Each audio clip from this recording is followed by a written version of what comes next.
Hello everyone, this is Mr. Molikash. This week we're talking about ellipses, and you might have been wondering this week what an ellipse even is. An ellipse is one of the conic sections, and so we're in the chapter about conic sections in the Julie Miller textbook, and if you Google conic sections, this is what you'll get. You'll get a definition. It says a figure formed by the intersection of a plane and a right circular cone. Depending on the angle of the plane with respect to the cone, a conic section may be a circle, an ellipse, a parabola, or a hyperbola. So I just thought I'd show you this little picture that comes up when you Google conic sections. So from Math 171 and your prior math classes, you've already learned about parabolas, although we'll do some more with parabolas in our class still, as it relates to conic sections. A circle is a conic section. If you cut through a cone like this, if you vary the angle of this plane that cuts through the cone, you get this oval shape called an ellipse. So that's what we're going to focus on this week. And if you want to cut through both cones, if a plane is able to cut through both cones, and you get two branches of a curve together called a hyperbola. All right, but this week we're focusing in on an ellipse. So I thought I'd show you in Desmos, in the Desmos calculator. If you go to desmos.com/calculator in your web browser, on the left side there's a bunch of different kind of graphs here. You don't have to create an account or anything. You can just kind of look at the different conic section examples that they have. One's a circle, one's a parabola, one's an ellipse, and one's hyperbola. So I am using this one that's for the ellipse, and I modified it a little bit. I got rid of the shading, and you might be saying, wait, Mr. Molikash, this doesn't look like an oval to me. It looks like a circle, and it certainly is a circle. It's definitely a circle. The radius of the circle is 5. So you can kind of see over here that both the A and B values are 5, and so in this big equation over here, both of these things determine how far from the center the curve goes left and right, and how far it goes up and down. So for the purpose of this demonstration, we're going to make A bigger than B. What happens if we make A bigger than B? So let's see what happens to the curve. If you make A bigger than B, the big curved part looks more like an oval shape, right? So we'll make A 5 again. And then we'll make B 3. Okay, so this is our ellipse that's stretched horizontally. Okay, so let me explain what these two black points are. This point 40 and this one negative 40. These are focal points. These are called foci, F-O-C-I, and I'll spell that out later in this video. So what for an ellipse, what makes an ellipse is the fact that if you take any point on this curve and you connect that point with both of these focal points, the distance between that point and each focus added together is a constant. All the way around, you get the same sum between these 2 points.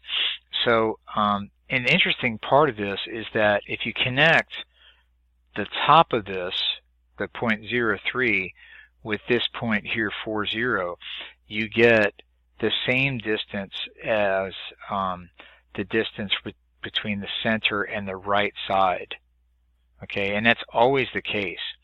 So you can kind of see what happens if I vary the B, what happens to this line segment, right?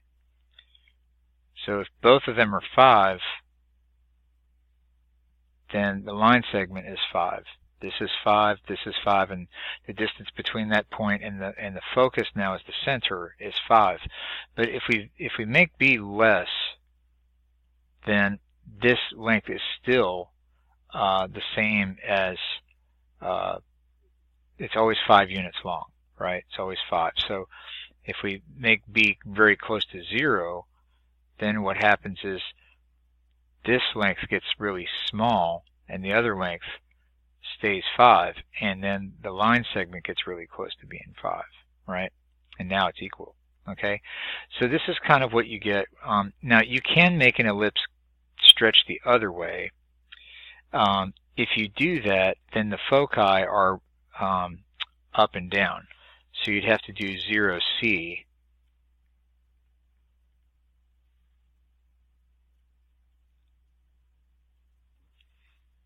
and 0 negative C. And then this would have to be an absolute value. Okay, so, and we'll hide this line segment, but you can kind of see what happens when the B gets bigger, right? The foci are up and down from the center instead of left and right. Okay, so let me go undo all that and just go back to our left and right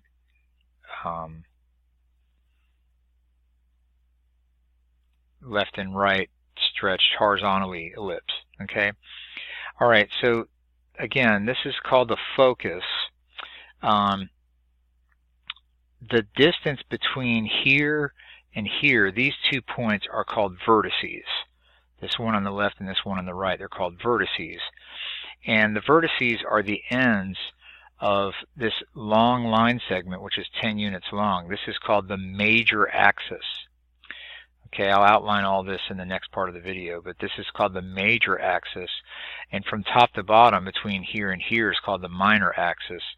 And these aren't really called vertices. Some books call them minor vertices, but because this is smaller, we really don't use those as vertices. We use the major axis to determine the vertices. Okay, so the vertices are at -5, 0, and 5, 0. That's because A is bigger than B. And then the foci are determined by this equation right here. C squared is equal to the square root of A squared minus B squared. And the reason for that is because of the Pythagorean theorem.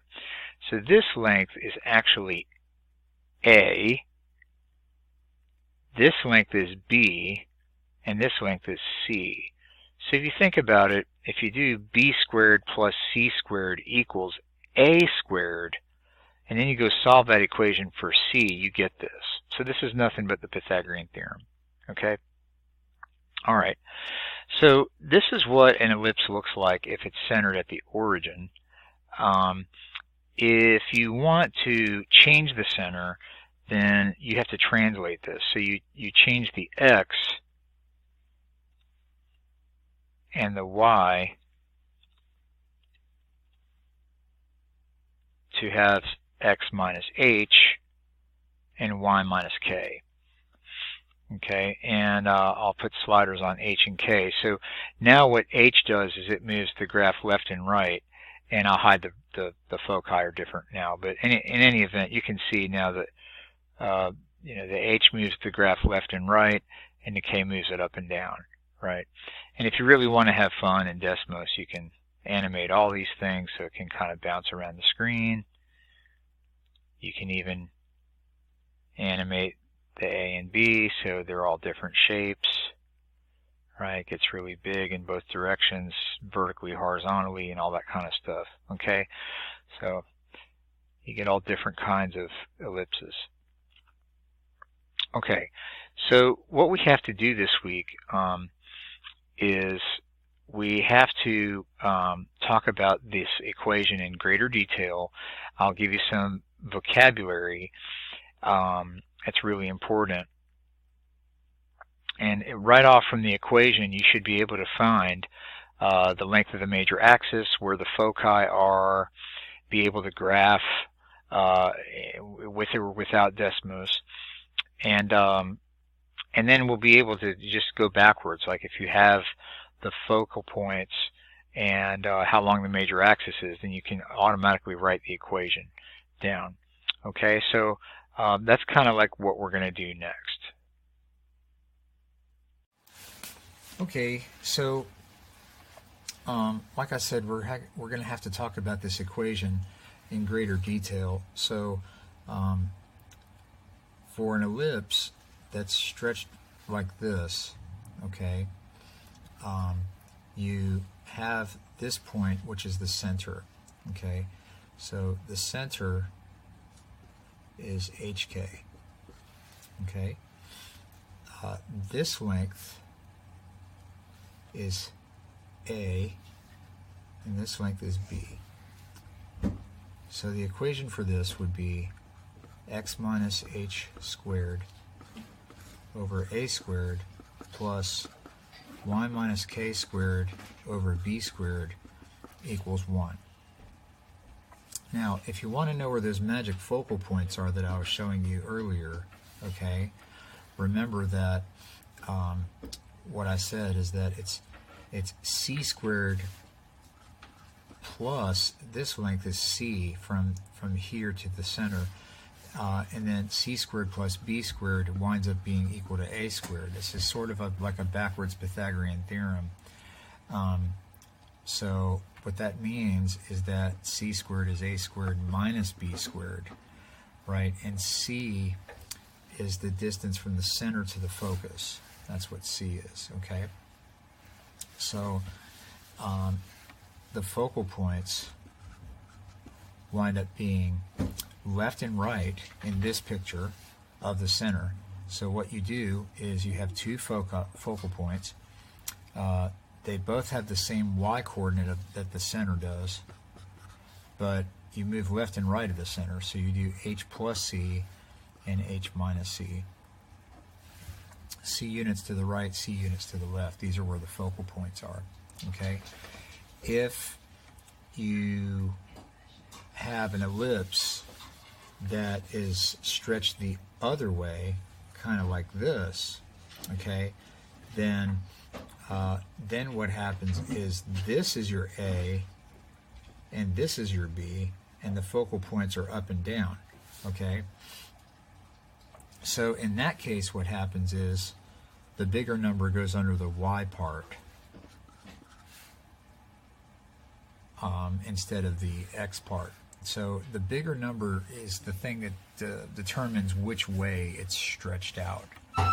Same thing happens though, right? C squared is still a squared minus b squared.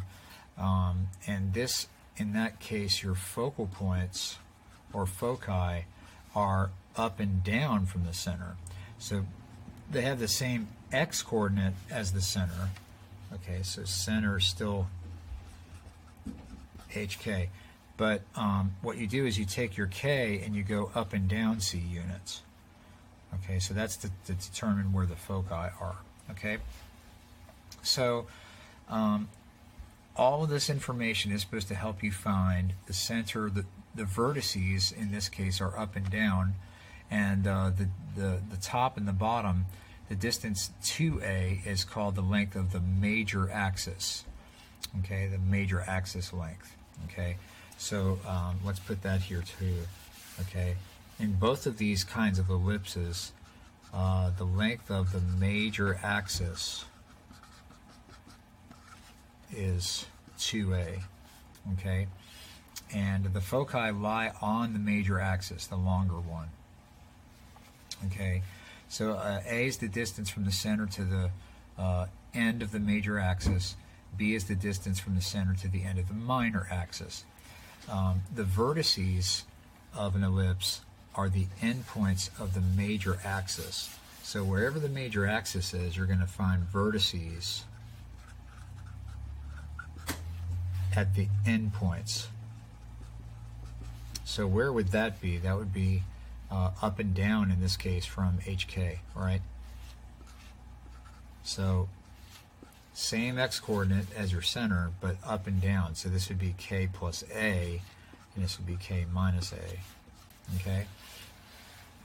All right, so that's just very quickly some information about the equation of an ellipse. Okay? So let's say that you have this equation. Let's just give you an example. X minus 2 squared over 36 plus y minus 3 squared over 16 equals 1. Okay, so here's an equation. I can tell first off that this is centered at the point 2, 3. Okay, because that's my h and k. I can also tell you that a is 6 and b is 4. And the reason is because this is a squared and this is b squared, right? So 4 squared is 16 and 6 squared is 36. So where are my vertices? Okay, well, because this is a left and right, the bigger number's under the x, so it's stretched left and right, the vertices are 6 units to the left and to the right of this point, right? So we would do negative 4, 3, and 8, 3. Those are the vertices. Add 6 to the x-coordinate, subtract 6 from the x-coordinate. Okay, so that's what's going on there with the vertices. And then the foci, remember that c squared is a squared minus b squared. So what's c? C is the square root of all this. Okay, so you do a squared is 36, b squared 16, so this would be the square root of 20, or 2 squared root 5, right? 4.47, something like that. So the foci would be 2 plus that distance, same y-coordinate as the center, and then 2 minus that distance. Okay, those would be the foci. Okay, so we have all this information just from the equation. We don't need to look at the graph. We can actually make the graph. Okay, so now let's say that you have to kind of take this information and write the equation down. Let's say we have some information like, let's say the major axis length is given is 10, and we'll give you the foci are 2, 6, and 2, 4. Let's do that. Okay. So we'll kind of like take a look at the graph a little bit. Okay. So you have your points 2, 6 and 2, 4, and remember these are focal points, right? These are focal points. So that means that this ellipse is going to be arranged, stretched vertically. Okay? So this is going to be the kind of equation where you have x minus h squared over and y minus k squared. The a term is going to be under the y coordinate, because remember a is bigger than b. Okay? All right.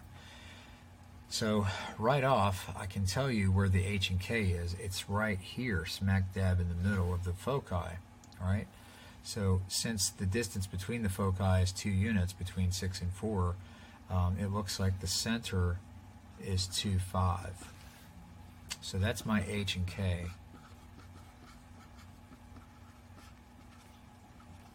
Okay, now what we have to do is we got to figure out the a and b. Well, up here we said that the major axis length was 10, right? So that means that up and down, and again, the major axis is vertical because that's where the foci are. So if you went up and down 5 units from the center, you'd be at 210 and 20, right? So this is the major axis. So the ellipse is going to look something like this. Okay, so since these are your vertices, what are you doing? The distance between the center and the top and the bottom is 5 units, so that means a squared is 25.